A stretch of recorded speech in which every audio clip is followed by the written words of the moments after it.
अब आखिर में आपके लिए एक बेहतरीन खबर, और इससे आप मैनेजमेंट भी सीख सकते हैं। अब हम बीएसएनएल के कमबैक को आपके लिए डिकोड करेंगे और आपको बताएंगे कि बीएसएनएल की कहानी में आपके लिए क्या सीख छुपी है। क्योंकि आजकल भारत में बीएसएनएल इज बैक, ये ट्रेंड कर रहा है। बीएसएनएल की शानदार वापसी हुई है। जिस सरकारी टेलीकॉम कंपनी बीएसएनएल को लेकर लोगों में यह धारणा बन गई थी कि अब बीएसएनएल का कुछ नहीं हो सकता और ये कंपनी जल्द बंद हो जाएगी, उस धारणा को इस सरकारी कंपनी ने तोड़ दिया है और आज देश में बीएसएनएल इज बैक की चर्चा हो रही है।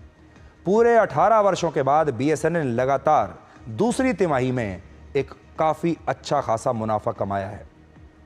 अक्टूबर से दिसंबर 2024 की तिमाही में बीएसएनएल को 263 करोड़ रुपए का मुनाफा हुआ है और जनवरी से मार्च की आखिरी इस तिमाही में 280 करोड़ रुपए का मुनाफा हुआ है। बीएसएनएल ने इस मुनाफे के लिए 1, 2 या 3 नहीं बल्कि पूरे 18 वर्षों का लंबा इंतजार किया है। इतना मुनाफा बीएसएनएल को हुआ है, शायद थोड़ी देर के लिए आपको अपने कानों और आंखों पर यकीन नहीं होगा। इससे पहले वर्ष 2007 में बीएसएनएल को किसी तिमाही में आखिरी बार मुनाफा हुआ था और ये वो दौर था जब बीएसएनएल को टेलीकॉम इंडस्ट्री का राजा कहा जाता था। एक छत्र राज था बीएसएनएल का। बीएसएनएल मतलब भारत संचार निगम लिमिटेड की शुरुआत आज से 25 वर्ष पहले वर्ष 2000 में हुई थी। उस समय मोबाइल फ़ोन या लैंडलाइन फ़ोन से किसी को कॉल करना बहुत महंगा होता था। एक मिनट की कॉल के लिए 8 से 16 रुपए तक खर्च करने होते थे मोबाइल फ़ोन पर। इसके अलावा उस समय कॉल करने वाले और कॉल को रिसीव करने वाले दोनों के पैसे कटते थे और भारत के ज़्यादातर लोगों के लिए फ़ोन पर किसी से बात करना, लंबी बात करना तो एक बहुत बड़ी लग्जरी था, बहुत बड़ी बात था। भारत में टेलीकॉम की इन्हीं सेवाओं को किफ़ायती बनाने के लिए सरकारी कंपनी बीएसएनएल की स्थापना हुई और कुछ ही समय में बीएसएनएल ने पूरे देश को अपने साथ जोड़ भी लिया था। वर्ष 2001 से 2007 के बीच बीएसएनएल कभी घाटे में नहीं रही और उसने 46,000 करोड़ रुपए का मुनाफा कमाया। वर्ष 2005 में बीएसएनएल का मार्केट शेयर 77% था, जबकि प्राइवेट कंपनियों का मार्केट शेयर उस समय 15% था।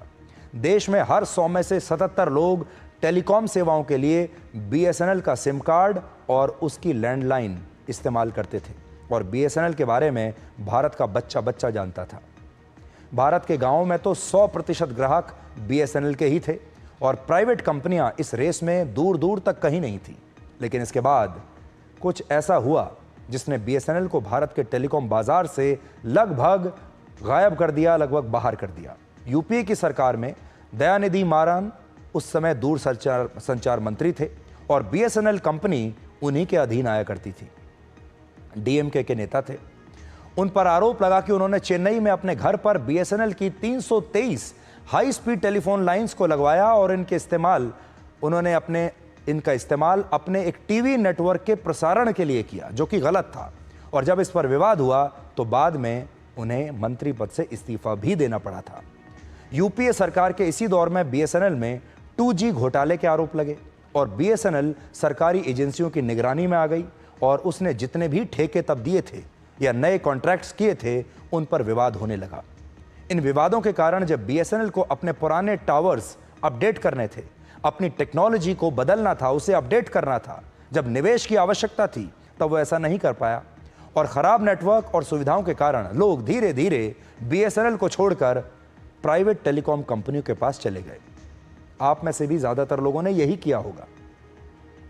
वर्ष 2020 तक स्थिति ऐसी हो गई कि जिस बीएसएनएल का मार्केट शेयर एक जमाने में 77% था, वो घटकर सिर्फ 6.5% रह गया और बीएसएनएल को लोगों ने लगभग भुला दिया। इसके बाद बीएसएनएल ने अपने कमबैक की एक नई कहानी लिखनी शुरू की और प्रधानमंत्री मोदी ने बीएसएनएल के रीस्टार्ट में कोई कमी नहीं छोड़ी। उन्होंने सोच लिया कि उन्हें बीएसएनएल को अब दोबारा से शुरू करना है, इसे दोबारा से लॉन्च करना है और उसी चोटी पर पहुंचाना है। केंद्र सरकार अब तक बीएसएनएल को 3,45,000 करोड़ रुपए से ज्यादा दे चुकी है इसके रिवाइवल के लिए, जिससे बीएसएनएल ने 4G कनेक्टिविटी बढ़ाई, 93,000 नए मोबाइल टावर्स लगाए और अपने खर्चों में भी उन्होंने कटौती की। वर्ष 2023 और 24 के मुकाबले बीएसएनएल का खर्च 832 करोड़ रुपए कम हो गया और बीएसएनएल के कम लोन लेने की वजह से उसकी जो फाइनेंस कॉस्ट थी वो भी 14% कम हो गई। जो लोग कहते थे कि बीएसएनएल वाले तो अब भी फाइलों में ही फंसे हैं, उनकी सोच को भी बीएसएनएल ने बदल दिया। बीएसएनएल के नेटवर्क अब पहले जैसे नहीं है कि आपको बात करने के लिए अपने घर की छत पर जाना पड़े और बात बात पर बात आपकी कम होगी और हेलो हेलो ज़्यादा होगा। आपको मेरी आवाज़ आ रही है या नहीं, बात बात पर आपको ये कहना पड़ेगा। ये बात बीएसएनएल के ग्राहकों ने भी मानी है कि अब उन्हें ये सब नहीं कहना पड़ता कि आपको आवाज़ आ रही है या नहीं, अब आवाज़ आती है। 2020 में बीएसएनएल का मार्केट शेयर 6.5% था, जो अब बढ़कर 8.3% हो चुका है। और पिछले साल बीएसएनएल के देश भर में लगभग 50,000 ग्राहक बढ़े हैं, जबकि इसी समय अवधि में private telecom company Vodafone idea के 5,41,000 ग्राहक कम हो गए। सबसे बड़ी बात यह है कि जब आप बीएसएनएल के मोबाइल डेटा प्लान्स की तुलना इन प्राइवेट टेलीकॉम कंपनियों के प्लान से करेंगे तो बीएसएनएल के प्लान्स बहुत सस्ते पड़ते हैं। बीएसएनएल आज भी आपसे ज़्यादा पैसा नहीं वसूलता, सिर्फ आपसे मुनाफा कमाने के चक्कर में नहीं है। दूसरा, ये एक सरकारी कंपनी है जिसकी सेवाएं कभी भी इतनी महंगी नहीं होंगी कि आम लोग इसका खर्चा ना उठा पाएं, क्योंकि उसका पहला उद्देश्य इस देश के आम लोगों की सेवा करना है। तो ये जो कंपनियां हैं, ये सेवा भाव से आपके पास आती हैं। प्राइवेट कंपनियां मुनाफा कमाने के लिए आती हैं, ये फर्क को समझिए।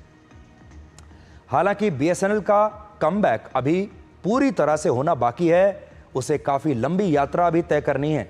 और बीएसएनएल का जो घाटा 5,300 करोड़ रुपए से 2,200 करोड़ रुपए पर आया है, उसे भी अभी खत्म करना होगा, जिसमें समय लगेगा। और भारत के संचार मंत्री ज्योतिरादित्य सिंधिया ने भी इसे एक बड़ी उपलब्धि बताया है। भारत संचार निगम लिमिटेड बीएसएनएल ने पहली बार 18 वर्षों में 2 क्वार्टर्स में नेट प्रॉफिट दोनों क्वार्टर्स में बनाया है। पिछले बार जब हमने चर्चा की थी तब अक्टूबर से दिसंबर क्वार्टर 2024 262 करोड़ रुपए की प्रॉफिट, नेट प्रॉफिट बीएसएनएल ने बनाया था। इस बार जनवरी से मार्च क्वार्टर में बीएसएनएल ने 280 करोड़ का नेट प्रॉफिट बनाया है।